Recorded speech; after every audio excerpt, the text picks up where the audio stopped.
Bismillah. Hari ini kita akan menelusuri kisah sosok mulia dalam sejarah Islam, seorang pemimpin, seorang sahabat Nabi, dan seorang penjaga Al-Quran. Utsman bin Affan radhiyallahu anhu. Utsman bin Affan lahir di kota Mekah 6 tahun setelah tahun gajah dari Bani Umayyah, salah satu klan terhormat di suku Quraisy. Ia dikenal sejak muda sebagai seorang pedagang sukses, berakhlak mulia, jujur, lembut, dan sangat dermawan. Di masa jahiliyah, di saat masyarakat Mekah tenggelam dalam kegelapan, Utsman tetap menjaga kesuciannya. Ia tidak pernah menyembah berhala, tidak pernah minum khamar, dan tidak pernah terlibat dalam perbuatan kotor yang banyak dilakukan kaumnya. Sifat inilah yang kelak membuat hatinya mudah menerima kebenaran. Awal masuk Islam, Utsman memeluk Islam lewat dakwah Abu Bakar Ash-Shiddiq.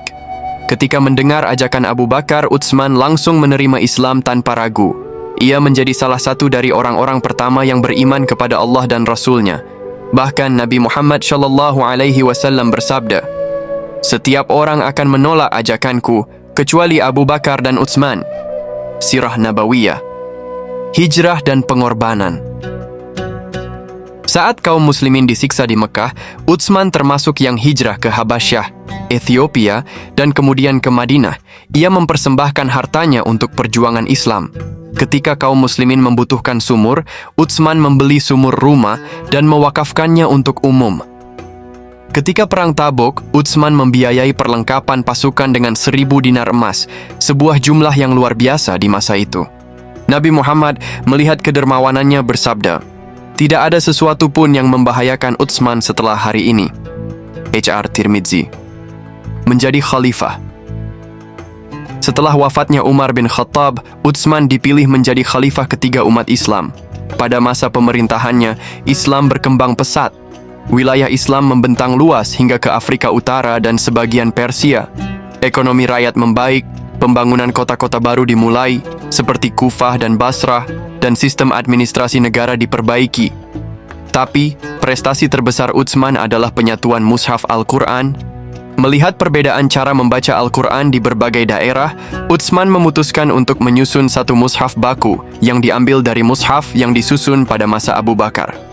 Kemudian salinan mushaf ini dikirimkan ke seluruh wilayah Islam.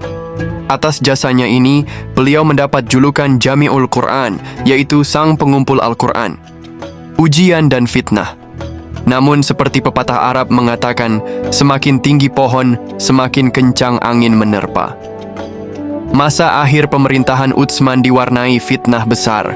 Kelompok-kelompok dari luar Madinah mulai menyebarkan fitnah, menuduh Utsman nepotisme karena mengangkat kerabatnya menjadi pejabat. Padahal, mereka yang diangkat Utsman memang ahli dan terpercaya. Pemberontakan pun pecah, Utsman tetap memilih bersabar. Ia menolak menggunakan kekerasan untuk membela dirinya, walau para sahabat seperti Ali bin Abi Thalib dan Zubair bin Awam menawarkan perlindungan. Utsman berkata, "Aku tidak ingin menumpahkan darah kaum muslimin hanya demi mempertahankan diriku." Menikahi putri Rasulullah. Rasulullah SAW sangat mencintai Utsman. Ia menikahkan putrinya, Ruqayyah, dengan Utsman. Dari sinilah Utsman mendapatkan gelar mulia, Zul Nurain, pemilik dua cahaya. Karena kelak setelah Ruqayyah wafat, Rasulullah kembali menikahkannya dengan putri beliau yang lain, Ummu Kultsum. Tidak ada sahabat lain yang pernah mendapatkan kemuliaan ini, menikahi dua putri Rasulullah satu persatu. Menjadi pengungsi demi iman, tekanan di Mekah semakin kuat. Rasulullah mengizinkan para sahabat hijrah ke Habasyah, Ethiopia saat ini. Utsman dan Ruqayyah termasuk dalam rombongan pertama yang hijrah, meninggalkan kampung halaman, harta, dan kemuliaan mereka, hanya untuk menjaga keimanan. Di negeri asing itu, mereka hidup dengan penuh kesabaran. Dermawan tanpa batas, Utsman dikenal sebagai dermawan terbesar di antara para sahabat. Ketika kaum muslimin kehausan, ia membeli sumur rumah, satu-satunya sumber air bersih di Madinah, dan mewakafkannya untuk umat. Ketika perang Tabuk meletus, Utsman menyumbangkan 300 unta lengkap dengan perlengkapannya, serta emas dan perak yang tak terhitung banyaknya. Setelah beberapa tahun, saat Islam mulai berkembang di Madinah, Utsman dan keluarganya kembali bergabung dengan Rasulullah SAW, membantu membangun masyarakat Islam dari dasar. Rasulullah bersabda, apapun yang dilakukan Utsman setelah hari ini tidak akan membahayakannya. H.A.R. At-Tirmidzi. Ini adalah jaminan langsung dari Nabi atas surga untuk Utsman. Diangkat menjadi khalifah. Setelah wafatnya Umar bin Khattab, sebuah musyawarah dilakukan. Melalui syura 6 sahabat utama, pilihan jatuh kepada Utsman bin Affan sebagai khalifah ketiga. Utsman memimpin dunia Islam selama 12 tahun, masa pemerintahan terpanjang di antara Khulafaur Rashidin.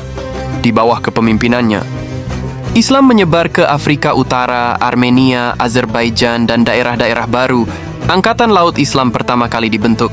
Ekonomi berkembang pesat, Masjid Nabawi diperluas, administrasi pemerintahan diperbaiki. Namun semakin luas wilayah Islam, semakin besar pula tantangan dari dalam. Mengumpulkan mushaf Al-Quran. Salah satu jasa terbesar Utsman adalah penyatuan bacaan Al-Quran. Ketika Islam meluas, variasi bacaan Al-Quran mulai membingungkan umat. Utsman membentuk komite khusus yang dipimpin oleh sahabat Zaid bin Sabit untuk menyalin mushaf sesuai bacaan Rasulullah. Mushaf Utsmani, yang kita kenal hari ini, menjadi standar bacaan seluruh umat Islam. Tanpa jasa ini, mungkin Al-Quran tidak akan tersebar dengan keautentikan seperti sekarang. Fitnah dan tragedi besar. Pada akhir masa pemerintahannya, fitnah mulai merebak. Kelompok-kelompok pemberontak memanfaatkan ketidakpuasan rakyat kecil dan menyebarkan berita bohong, menyulut kebencian terhadap khalifah. Rumah Utsman dikepung selama 40 hari. Ia menolak mengizinkan sahabat-sahabat lain berperang membelanya. Ia memilih bersabar. Aku lebih memilih dibunuh dalam keadaan aku tidak menumpahkan darah satu pun dari kaum muslimin. Syahid di jalan Allah. Pada hari yang tragis di usia 82 tahun, Utsman dibunuh oleh para pemberontak saat sedang membaca Al-Quran di rumahnya. Darahnya menetes di atas mushaf pada ayat, "Maka Allah akan mencukupkan kamu dari mereka, dan Dia Maha mendengar lagi Maha mengetahui."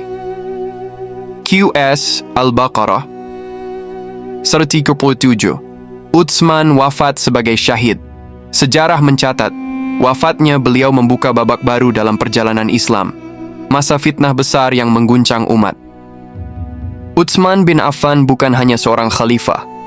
Beliau adalah simbol keikhlasan, kedermawanan, kesabaran, dan cinta kepada Al-Quran. Sampai hari ini, setiap kita membaca mushaf standar yang seragam di seluruh dunia, itu adalah hasil dari jasa besar Utsman bin Affan. Semoga Allah meridhai beliau dan menempatkannya di surga tertinggi. Demikianlah cerita tentang Khalifah Utsman bin Affan. Semoga ini bisa lebih menguatkan lagi iman kita tentang betapa luar biasanya mereka, para pendahulu kita, dalam memperjuangkan ajaran Islam. Semoga cerita ini juga bisa menguatkan iman dan Islam yang ada pada diri kita masing-masing. Akhir kata, mohon maaf jika ada kekeliruan dalam sejarah atau cerita yang ada dalam video ini. Silahkan tambahkan di kolom komentar. Jika ada tambahan dari kaum muslimin yang ingin menambahkan, semoga kita tetap menjadi manusia yang berguna bagi sesama. Amin. Wassalamualaikum warahmatullahi wabarakatuh.